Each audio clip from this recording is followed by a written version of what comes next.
بسم الله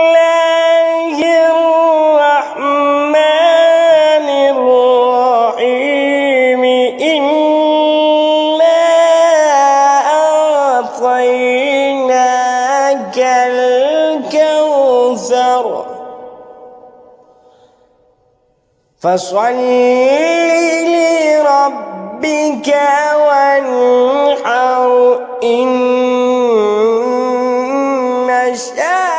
شانئك هو الأبتر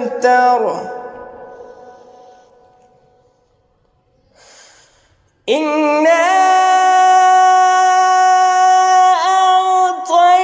أعطيناك الكوثر فصل لربك وانحر إن شانئك هو الأبتر.